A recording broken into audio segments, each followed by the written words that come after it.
अस्सलाम वालेकुम students. Last lecture में हमने गाज़ लॉ और उसकी एप्लीकेशंस को स्टडी किया था। आज का हमारा टॉपिक है इलेक्ट्रिक पोटेंशियल। इसका मतलब ये है कि अगर कोई भी चार्ज पार्टिकल है तो उसका रेफरेंस पॉइंट से किसी भी पॉइंट पे जहाँ पर वो मौजूद होगा तो वहाँ पर उसके अंदर पोटेंशियल कितना मौजूद होगा, वो पोटेंशियल इलेक्ट्रिक पोटेंशियल कहलाएगा। अकॉर्डिंग टू डेफिनेशन देख लें तो आपके पास डेफिनेशन है इसकी, the amount of work needed to move a unit charge from reference point to a specific point against the electric field by keeping the charge in equilibrium is called electric potential। Definition से हमें ये बात समझ में आती है कि अगर हम एक चार्ज को against the electric field move कर रहे हैं और इस सूरत में इलेक्ट्रोस्टैटिक इक्विलिब्रियम भी हमने रख रहे हैं और हमारे पास जो work done per unit charge होगा वो इलेक्ट्रिक पोटेंशियल देगा कि चार्ज पे पर यूनिट वर्क डन कितना हुआ है।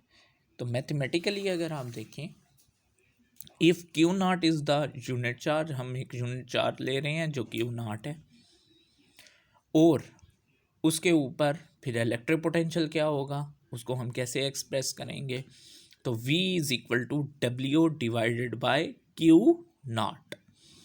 इसका यूनिट देख लें तो इसका यूनिट बनता है जूल पर कूलम कॉल्ड वोल्ट और ये यूनिट हमारे पास वोल्ट है। नेक्स्ट पॉइंट पे जाएं तो इलेक्ट्रिक पोटेंशियल डिफरेंस। अब पोटेंशियल में फ़र्क कैसे होंगे, तो ये तो हमें समझ में आ गया कि अगर पॉइंट हमारे पास से कि यहाँ पे हम एक पॉइंट ए ले लेते हैं और यहाँ पे पॉइंट बी ले लेते हैं और ये इलेक्ट्रिक फील्ड है बी से ए की जाने, क्योंकि ये पॉजिटिव ले लिया और ये Q negative.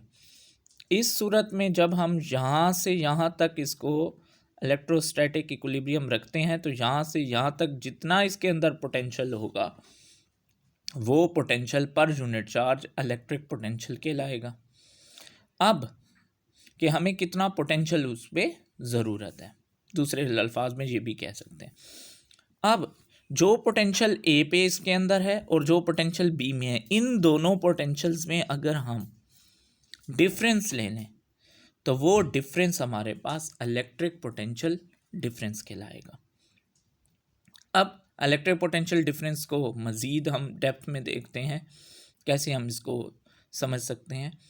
To describe electric field we introduce the idea of electric potential difference and can be defined as।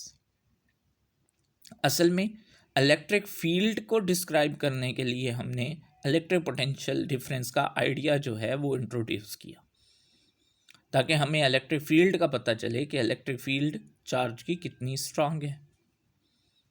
इस सूरत में डेफिनेशन इलेक्ट्रिक पोटेंशियल डिफरेंस की क्या बन गई, the work done in carrying a unit charge from A to B.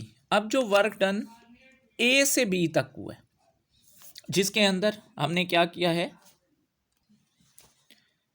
अब जो B पे ए से बी तक जब हम यूनिट पॉजिटिव चार्ज को लेकर गए हैं तो इसमें जो पोटेंशियल ए और बी के दरमियान में पोटेंशियल के फ़र्क हैं, मीन के डिफरेंस है, वही फ़र्क पोटेंशियल का इलेक्ट्रिक पोटेंशियल डिफरेंस कहलाता है।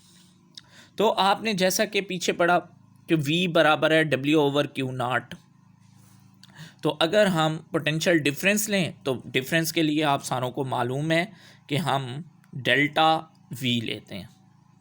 डेल्टा V बराबर होगा final potential minus initial potential. तो इस सूरत में अब हमारे पास ये इक्वेशन किस तरह मज़ीद सॉल्व हो सकती है, तो देखें। तो अब आपके पास डेल्टा W बराबर हो गया, डेल्टा V बराबर हो जाएगा WAB divide by Q not और W बराबर था डेल्टा U के। तो इस सूरत में इक्वेशन आ गई delta U over Q naught, where V A and V B are the potentials at A and B. Equation आपके सामने है, ए और बी आपके पास ऊपर यूनिट पॉजिटिव चार्ज है, नीचे नेगेटिव है, इलेक्ट्रिक फील्ड लाइंस पॉजिटिव से नेगेटिव की तरफ मूव कर रहे। क्यू नॉट पॉजिटिव चार्ज था, इसको की इलेक्ट्रिक फील्ड, ये पॉजिटिव चार्ज इसको रिपेल करेगा। इलेक्ट्रोस्टैटिक इक्विलिब्रियम जब हम करेंगे तो ए से बी तक जब हम मूव करेंगे तो अगेंस्ट दी इलेक्ट्रिक फील्ड हमें मूव करना है। तो इस बी और ए के दरमियान जो पोटेंशियल है वो पोटेंशियल डिफरेंस था, हमने ये पढ़ लिया। तो इस सूरत में हमें बात समझ में आ जाती है कि जो हमारे पास पोटेंशियल्स के डिफरेंसेस होंगे दो डिफरेंट पॉइंट पे या उन द्वारा दोनों के दरमियान जो पोटेंशियल का फ़र्क होगा वो पोटेंशियल डिफरेंस कहलाएगा।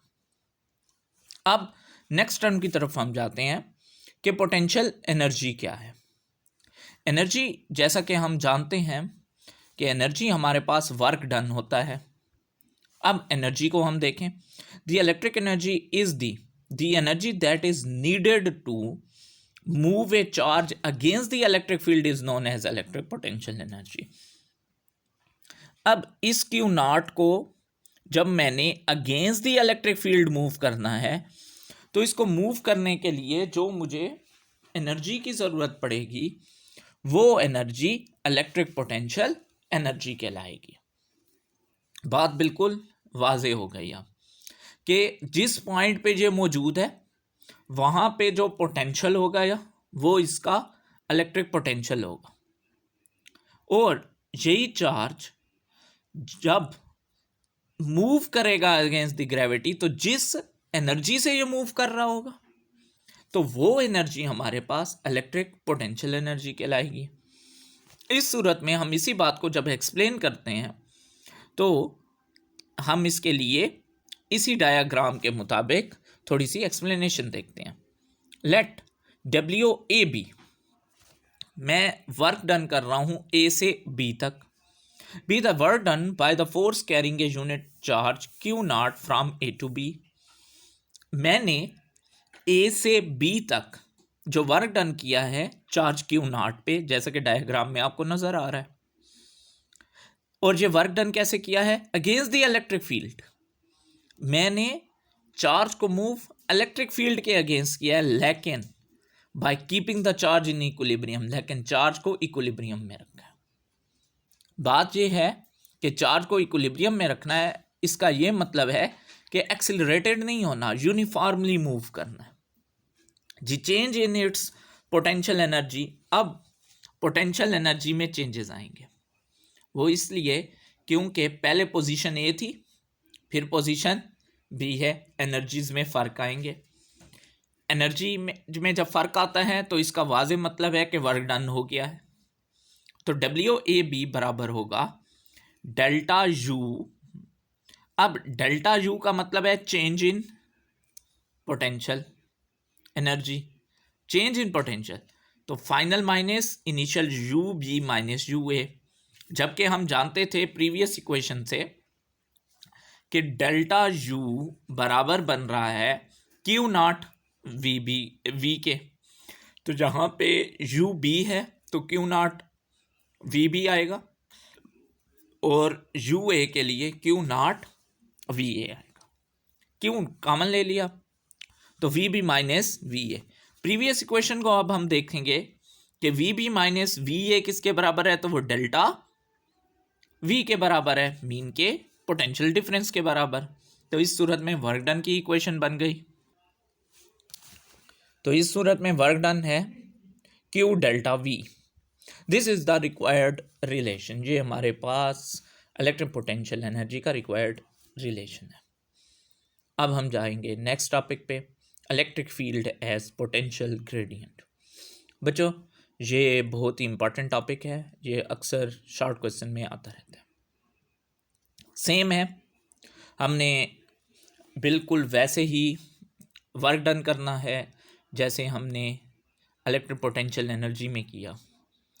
फ़र्क यहाँ पे सिर्फ थोड़ा सा है कि हमने इसका रिलेट करना है इलेक्ट्रिक फील्ड के साथ। तो देखें किस तरह से हम इस टॉपिक को स्टडी कर सकते हैं। We consider a charge cube between two plates, जैसे कि आपको डायग्राम में दिख रहा था।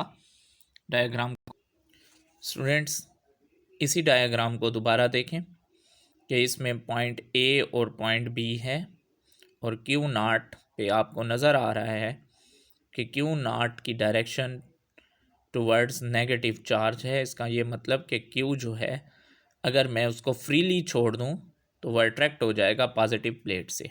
अब इसी पॉइंट को हमने जहन में देखना है, इसी डायग्राम को, और इसको एक्सप्लेन करते हैं। देख लें स्टूडेंट्स, आपने डायग्राम को देखा। अब इसी से आपको समझ में आ गई कि दो प्लेट सी ए और B which are separated by infinitesimally small distance delta R, दोनों के दरमियान बहुत ही कम फासला डेल आर है। The electric field between two plates is uniform, दोनों में इलेक्ट्रिक फील्ड यूनिफॉर्म थी, डायग्राम में आपको नज़र आ रहा था।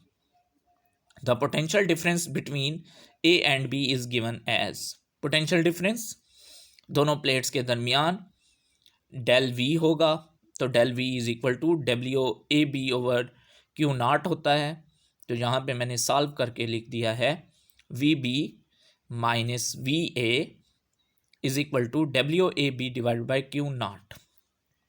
अब यहाँ पे वर्क डन को कैलकुलेट करते हैं। अब देखें हमने वर्क डन करना है अगेंस्ट द इलेक्ट्रोस्टैटिक फोर्स, क्योंकि फोर्स आपको नज़र आ रही थी इलेक्ट्रोस्टैटिक टुवर्ड्स ए थी और हम जा रहे किधर हैं, टुवर्ड्स बी। तो F D cos theta, theta 180 degree होगा, तो यहाँ पे आपके पास 180 पे -1 आ जाएगा। Q naught E D into -1, यहाँ पे हमारे पास माइनस है तो डब्ल्यू नेगेटिव वर्क आ गया, minus Q naught E D. Work negative है क्योंकि इलेक्ट्रोस्टैटिक फोर्स के ये अपोजिट डायरेक्शन में था। सो इस सूरत में जब हमने डब्ल्यू ए बी की वैल्यू को पुट किया तो हमारे पास इक्वेशन बनी V B minus V A is equal to minus Q naught E D divide by Q naught. Q naught से क्यू नॉट कैंसिल हो गया। इस सूरत में रिजल्ट को देख लेते हैं कि क्या आएगा। इस सूरत में V B minus V A हो गया del V is equal to Q naught से कैंसिल हो चुका था तो बाकी बचा माइनस ई डी। क्योंकि डी बड़ा ही स्मॉल डिस्टेंस था तो डेल आर लेंगे, तो हमारे पास इक्वेशन बनेगी E is equal to del R is equal to minus del V, minus दोनों तरफ मल्टीप्लाई करके इंटरचेंज कर दिया। ई बराबर आ गया minus del V over del R. अब इसी में ये रिक्वायर्ड रिलेशन है इलेक्ट्रिक फील्ड का पोटेंशियल ग्रेडियंट के साथ। इसमें जो क्वांटिटी है del V over del R, ये क्वांटिटी हमारे पास पोटेंशियल ग्रेडियंट कहलाती है। डेफिनेशन क्या होगी, the quantity del V over del R gives the maximum value of rate of change of potential. Potential का जो रेट ऑफ चेंज आया पोटेंशियल में डिस्टेंस बढ़ने के साथ, मीन के जितना ए से बी की तरफ मैं मूव करता रहा हूं तो डिस्टेंस इंक्रीज होता रहा है। तो पोटेंशियल में हमारे पास मैक्सिमम वैल्यू इसकी चेंज होगी with distance move along the field lines between two plates is known as potential gradient. The negative sign indicate the direction of E is along decreasing potential। यहाँ पे वो कहता है नेगेटिव साइन इसलिए हमने लगाया क्योंकि जो E की डायरेक्शन है वो डिक्रीजिंग पोटेंशियल की तरफ है, और बिल्कुल ये बात तो वाज़ेह है कि नेगेटिव पे पोटेंशियल डिक्रीजिंग होगा। इस सूरत में क्योंकि हमने नेगेटिव से पॉजिटिव मूव किया था, नेगेटिव वर्क था, तो हमारे पास पोटेंशियल भी नेगेटिव आएगा। तो बच्चों मैं उम्मीद करता हूँ ये टॉपिक आपको अच्छी तरह से समझ आया होगा।